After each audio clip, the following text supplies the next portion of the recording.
Love की घंटी 1। You can't decide when it rings a. यह उपन्यास श्री दीपक सत्य द्वारा लिखा गया है। अध्याय 61। विलेन। बबीता को सुंदर ख्वाब समझकर राजू ने उसे भूलने का पक्का मन बना लिया।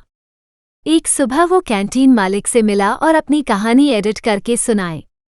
उसने वादा किया कि वो दोबारा ऐसा बेवकूफाना व्यवहार नहीं करेगा। माथुर का उसे दोबारा काम पर रखने का कोई मन नहीं था, मगर उसे यह अच्छे से पता था कि सिफारशी लाल राजू जब भी काम करता है वो शिद्दत से करता है। वो कस्टमर्स से कभी नहीं चिढ़ता। बेकार से बेकार कस्टमर को भी वो आसानी से हैंडल कर लेता है। इसके अलावा वो सामान्य कस्टमर्स को भी खास फील करवा देता है। माथुर अंकल, राजू कहाँ है? ये बात हर कोई पूछा करता था, जिससे माथुर को राजू के बारे में इतना अच्छा फीडबैक मिलता था कि वो भी चाहता था कि राजू काम पर लौट आए। इसलिए जब राजू ने माफ़ी मांगकर दोबारा काम मांगा तो माथुर ने उसे रोजी रोटी की कसम दिलाकर तुरंत काम पर रख लिया। वो जानता था कि राजू जैसे मेहनती लड़का रोजी रोटी की कसम कभी नहीं तोड़ेगा, जबकि राजू भूतकाल में पिताजी की कसम भी तोड़ चुका था। उसने पिताजी की कसम भी बबीता के चक्कर में तोड़ी थी और कैंटीन की नौकरी भी बबीता के ही चक्कर में छोड़ी थी। बहरहाल अब उसके जीवन में बबीता थी ही नहीं। राजू और बबीता एक दूसरे को अपने अपने अंदाज में फाइनल गुड बाय बोल चुके थे। दोबारा नौकरी मिल जाने के बाद उसने लेक्चरर से भी माफ़ी मांगी। कैंटीन के मालिक को राजू से धन की प्राप्ति होती थी, इसलिए उसने अपने लाभ के मद्देनज़र उसे आसानी से माफ़ कर दिया था, जबकि लेक्चरर्स ने राजू को माफ़ नहीं किया। उन्हें राजू से कोई लाभ नहीं था। उन्होंने तो राजू पर निजी कैपेसिटी में एहसान ही किया था, जिसका सिला राजू ने बहुत बुरा दिया था। लेक्चरर्स को लगा था कि राजू ने उनकी इंसल्ट की है। ऐसे में राजू ने सुनीता भाभी की मदद ली। सर, इस दुनिया में भटकाव वाले तमाम संसाधन मौजूद हैं, लिहाजा बच्चों का भटक जाना बड़ी ही सामान्य बात है। दुष्ट लोगों ने ऐसा बंदोबस्त कर रखा है कि समझदार से समझदार बच्चा भी भटक जाए। ऐसे में यदि कोई बच्चा उन सब से जूझकर भी सही रास्ते पर लौट आए तो हमें उससे मुंह नहीं मोड़ना चाहिए। हमें तो उसकी अच्छाई देखनी भी चाहिए और सहरानी भी चाहिए। सुनीता उन लेक्चरर साहब से बोली जिन्हें राजू से सबसे ज्यादा लगाव था।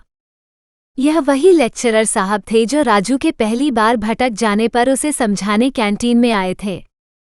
लेक्चरर साहब ने मात्र एक मुस्कुराहट के जरिए सुनीता को जवाब दे दिया कि वे राजू के साथ ऑलरेडी यह सब कर चुके हैं, मगर राजू ने उनकी कद्र नहीं की थी। सुनीता इसके लिए भी तैयार थी। उसने अगले आर्ग्यूमेंट में लेक्चरर साहब को वो सच दिखाया जो वे जानते हुए भी इग्नोर कर रहे थे।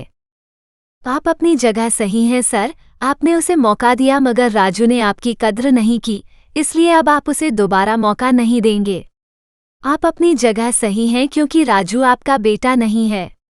यदि राजू आपका बेटा होता तो आप उसे हर बार मौका देते।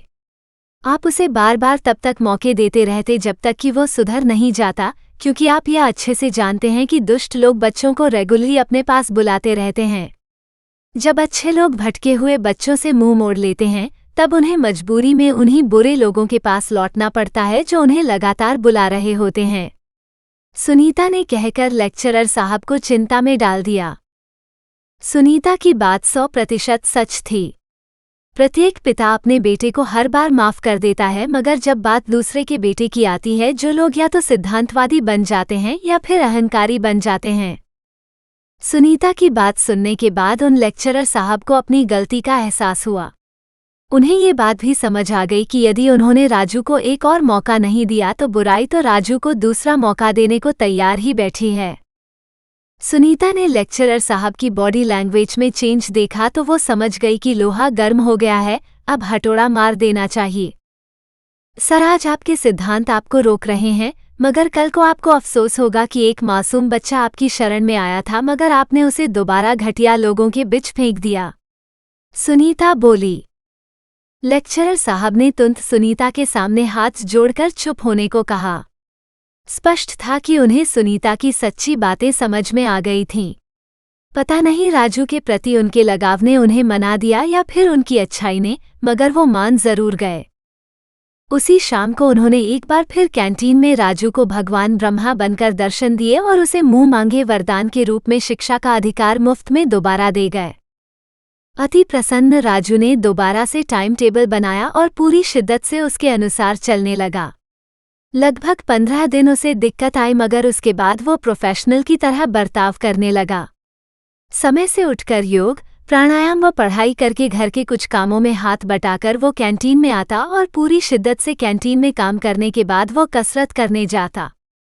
अब की बार राजू कसरत सिर्फ फिट रहने के लिए नहीं कर रहा था, वो खुद को ताकतवर बनाने के लिए कसरत कर रहा था।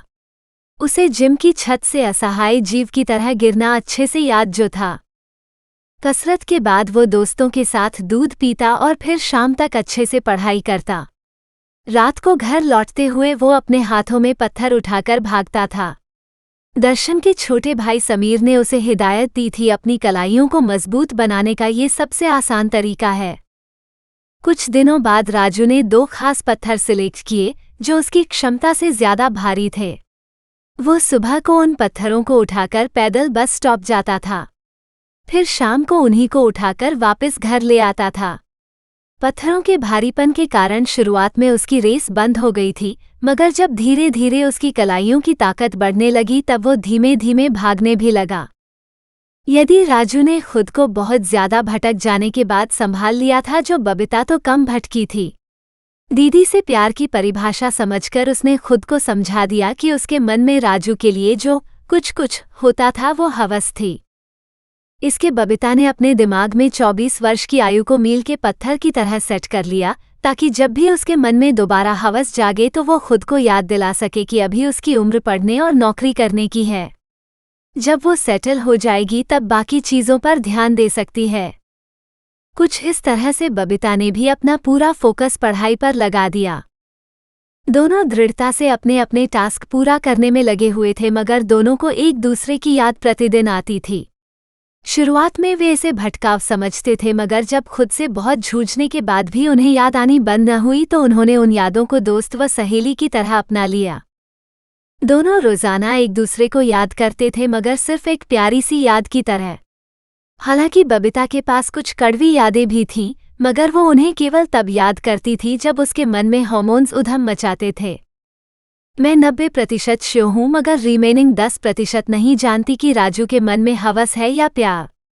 अरे मैं तो ये भी नहीं जानती कि मेरे मन में हवस है या प्यार।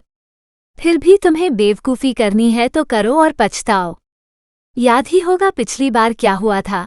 तुम्हें फिर भी पंगे लेने हैं तो लो। क्या पता अब की बार राजू के दोस्तों ने उसे ज्यादा बड़ा टास्क दे दिया हो। क्या पता राजू का मन उत्तराखंड में निर्भया पैदा करने का हो। क्या तुम्हें वेरीफाई करना है? कर लो, फिर रोती रहो उम्र भर। क्या पता तुम जिंदा बच ही न पाओ, दीदी के सपने दोबारा टूट जाएं, मगर तुम्हें क्या, तुम तो हार्मोन्स के हाथों मजबूर होकर अपनी वासना मिटाओ।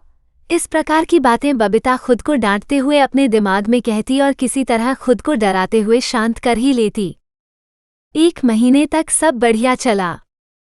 1 महीने बाद बबीता को सहेलियों के साथ कैंटीन जाना ही पड़ा।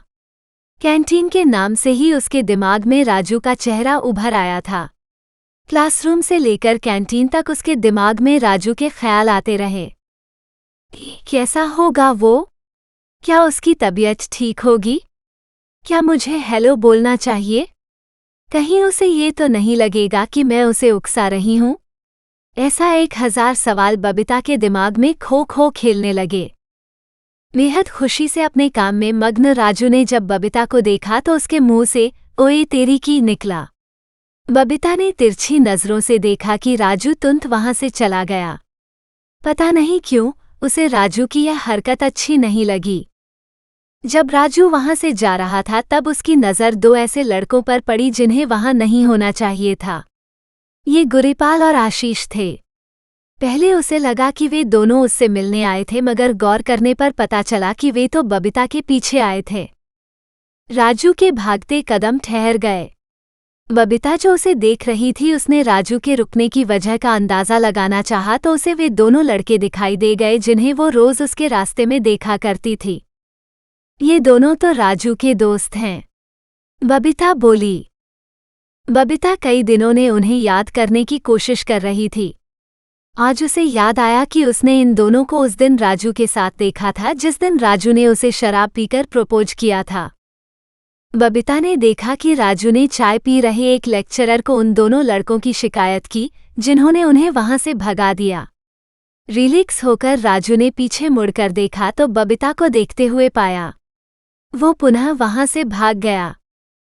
बबीता को फिर से बुरा लगा। अपने विचारों में उलझी बबीता को यह अंदाजा ही नहीं हुआ कि आत्मग्लानि के चलते राजू की उसे फेस करने की हिम्मत ही नहीं हो रही थी। राजू को यह एथिकली रोंग लगा था कि बबीता को राजू को फेस करना पड़े। बबीता की मजबूरी थी कि उसे यूनिवर्सिटी कैंपस की इकलौती कैंटीन में आना पड़ा था, मगर राजू तो मजबूर नहीं था, इसलिए वो वहां से भागकर बबीता की मजबूरी को खत्म कर रहा था।